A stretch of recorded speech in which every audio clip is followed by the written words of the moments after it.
Salamat to. Iwan muna namin kayo.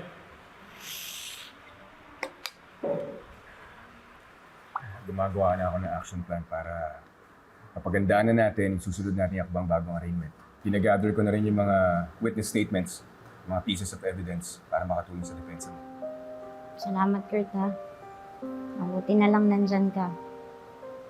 Kahit matindi yung pinagdadaanan ko ngayon, maswerte ako na may kaibigan akong katulad mo na maaasahan.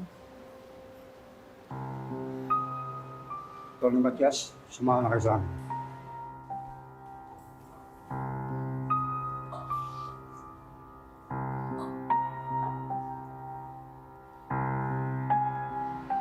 Sa wakas, nakikita na rin ng lahat ng tao ang tunay na kulay mo, Lilet. You know what?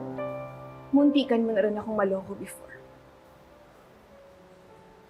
I was already willing to let go of our troubled past. To embrace you as my sister. At yun pala, ikaw ang pumatay kay Mati. Kaya hindi ka dapat kaawaan. Ang bagay sa'yo, mag-suffer, ma-humiliate, matanggalan ng lisensya, at mabulok dito sa kulungan. Ano bang kailangan kong gawin para maniwala kang wala akong kasalanan? Buhayin mo si Mati. Ibalik mo siya sa akin. Kaya mo? Alam mo kung nakikita tayo ni nanay ngayon mula sa langit.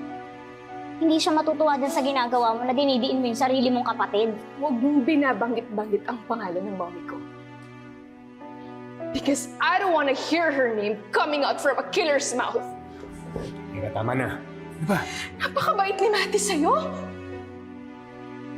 She didn't deserve to die like that. Her worst mistake was binuhay ka pa niya. Kasi ikaw pala yung papatay sa kanya. Alam mo, Lilet, sana ikaw na lang yung namatay. Sana namatay ka na lang at hindi si Mati.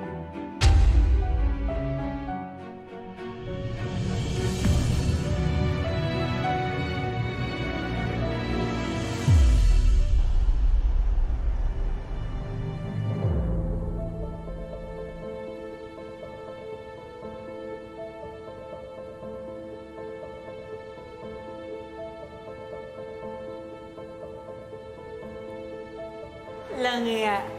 Ano, may children's party ba? Ba't nagpadala pa ng clown?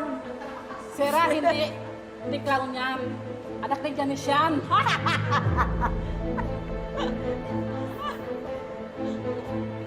Hoy, bulilit! Ba't ka nakalaboso? Ha? Anong krimen mo? Hindi ako kriminal. Wala akong kasalanan. Yan din ang sinasabi namin lahat. Bumantugtugi na yan.